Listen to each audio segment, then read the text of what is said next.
You know what's completely insane? Someone in Seoul can download an entire Marvel movie in like 30 seconds.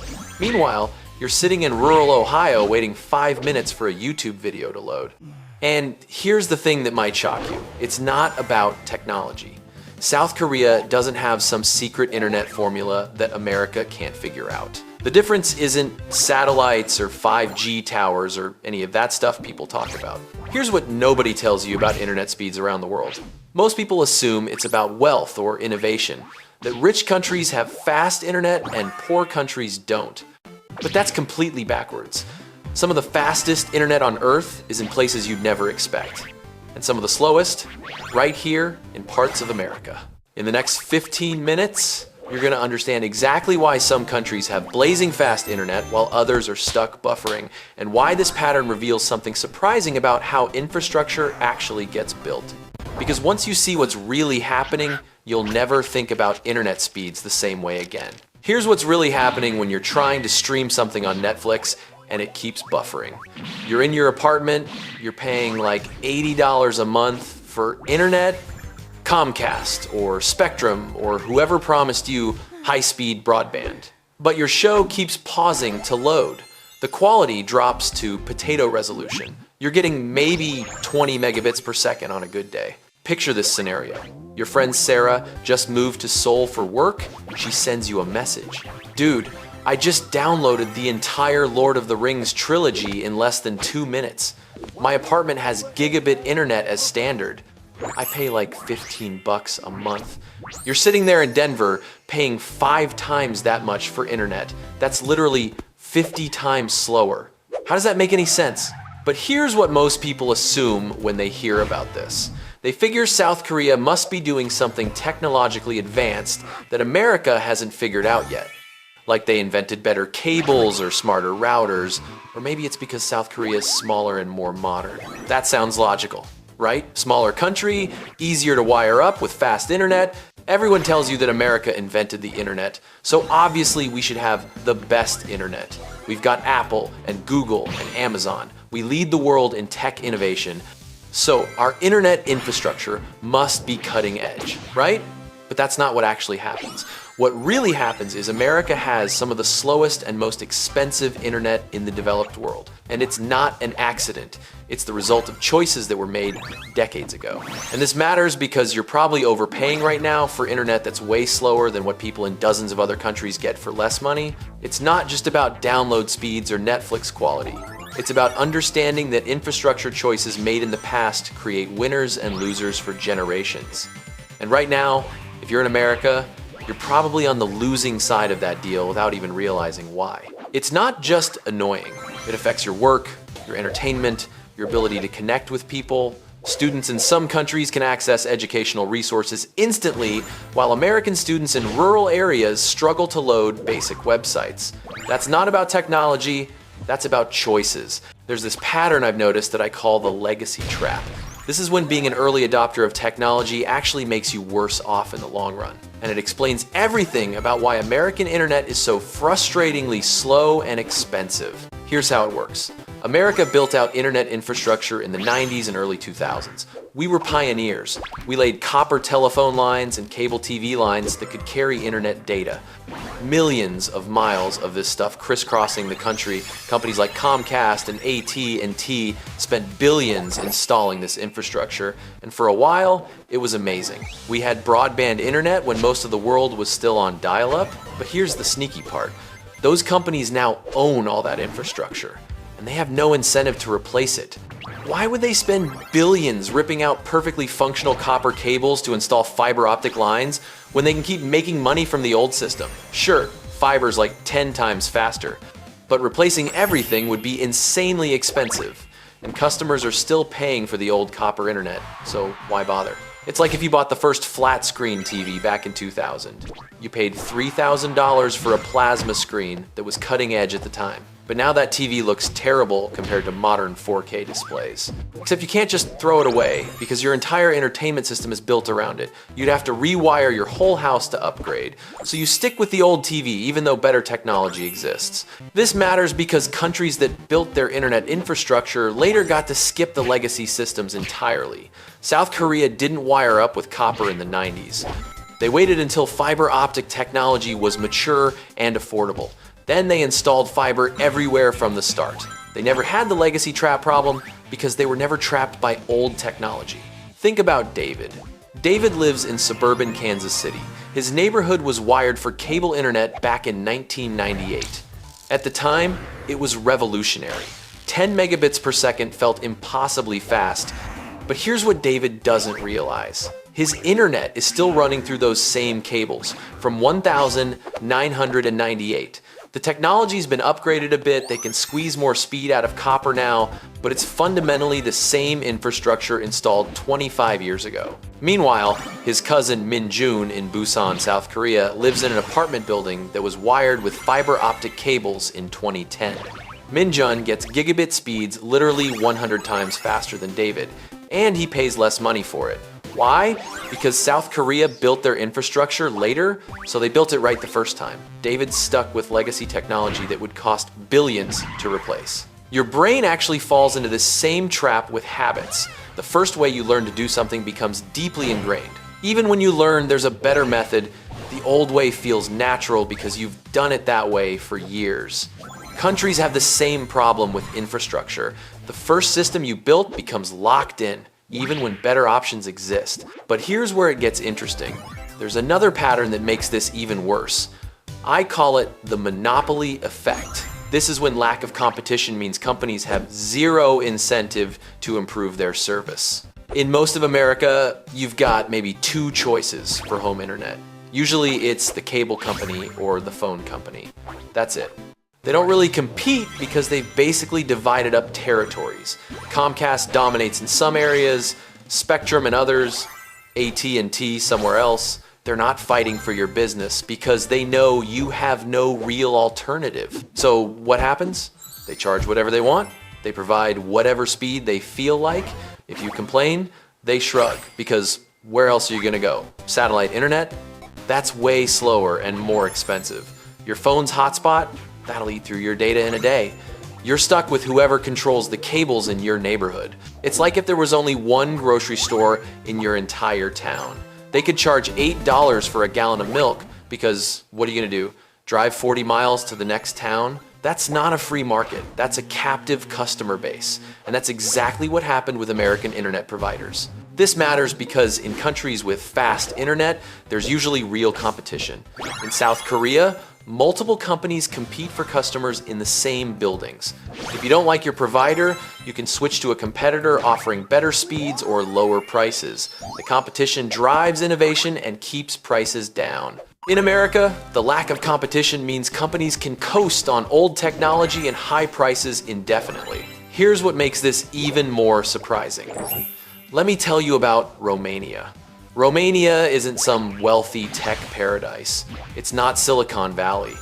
But Bucharest has some of the fastest internet in the world. Faster than New York, faster than Los Angeles, way faster than most American cities, average speeds around 200 megabits per second, and it costs like $10 a month. How is that possible? Because Romania built their internet infrastructure in the 2000s, when fiber optic technology was cheap and readily available.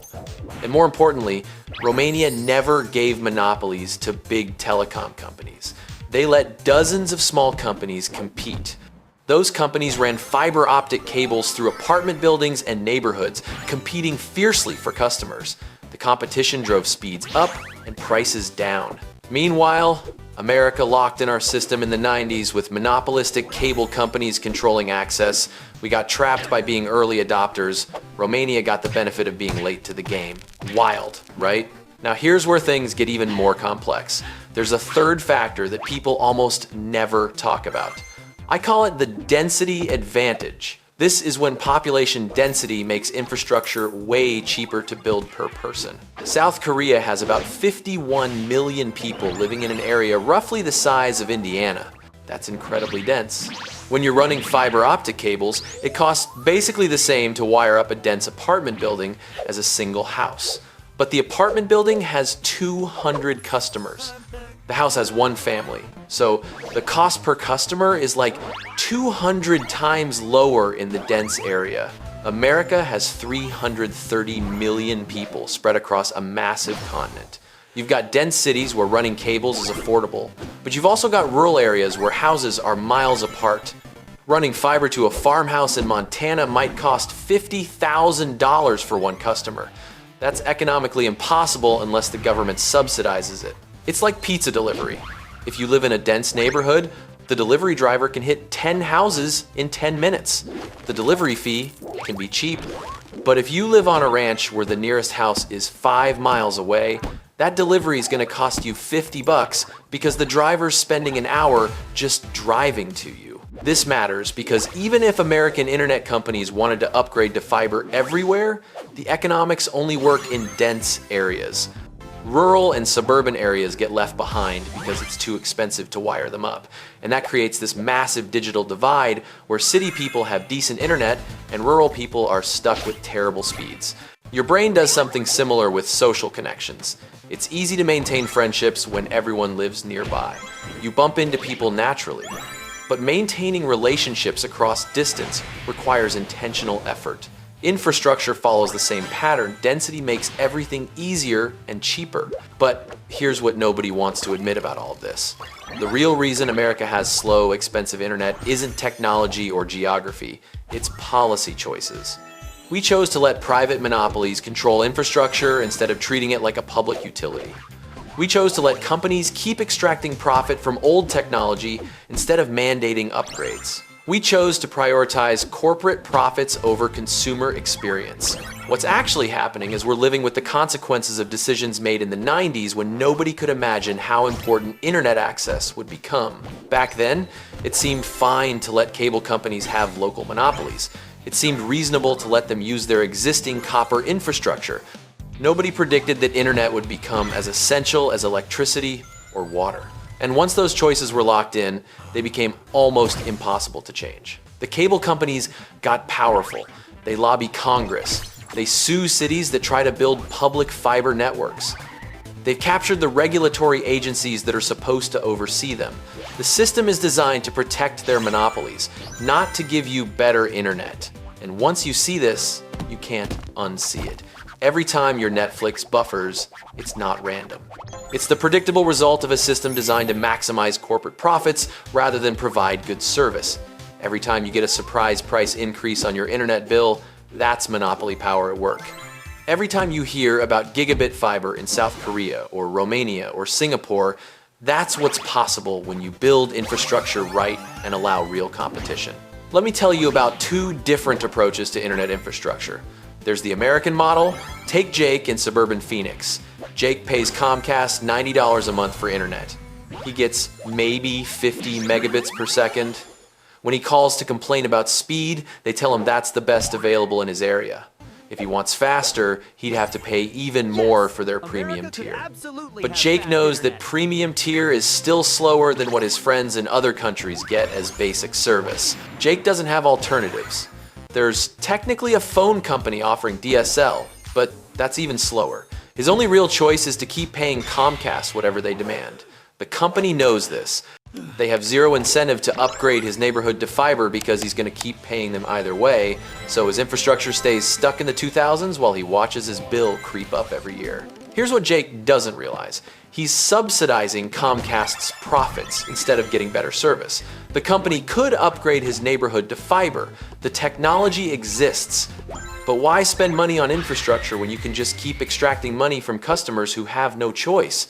Jake thinks this is just how internet works. He doesn't realize he's getting a terrible deal compared to most of the developed world. Now, compare that to Minseo in Seoul.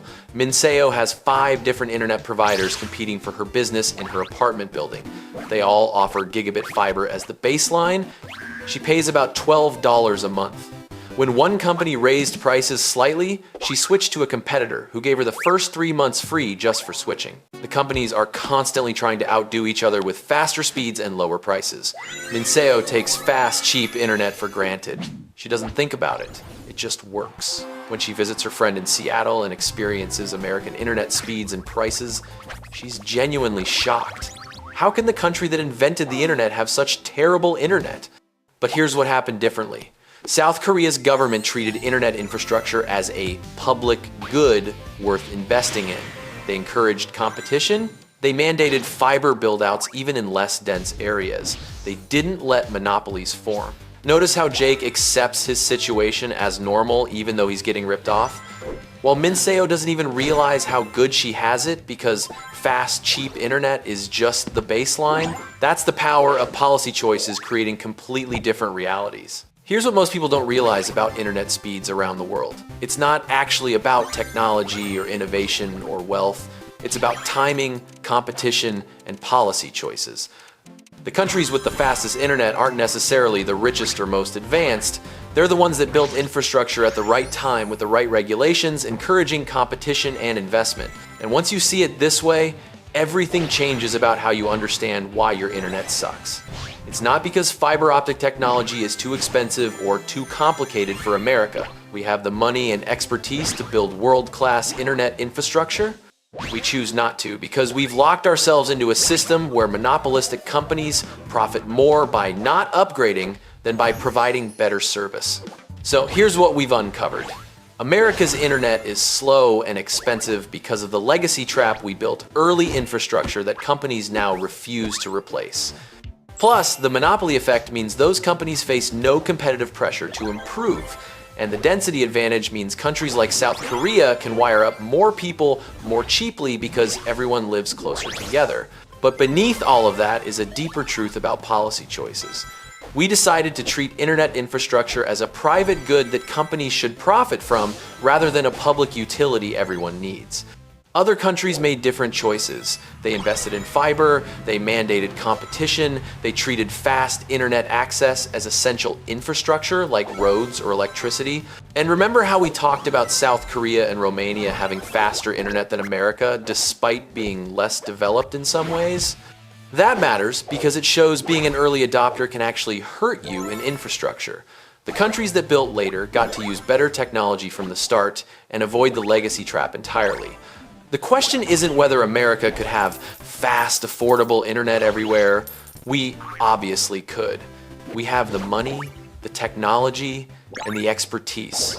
The question is whether we'll recognize that our current system is the result of policy choices, not technological limitations.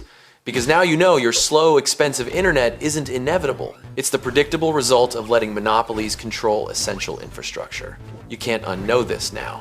Every time you pay your internet bill, you'll realize you're paying monopoly prices for outdated technology. Every time you hear about gigabit fiber in South Korea or Romania or Chattanooga, Tennessee, yeah, some American cities have built public fiber networks. You'll understand what's possible when competition and investment are allowed. Every time your video buffers, you'll know it's not because fast internet is impossible. It's because someone chose profit over service. So next time you're waiting for Netflix to load, ask yourself, am I accepting this as normal? Or do I understand this is the result of policy choices that could be different? Because once you see that countries all over the world have faster, cheaper internet than America, you realize this isn't about technology, it's about choices. And choices can change.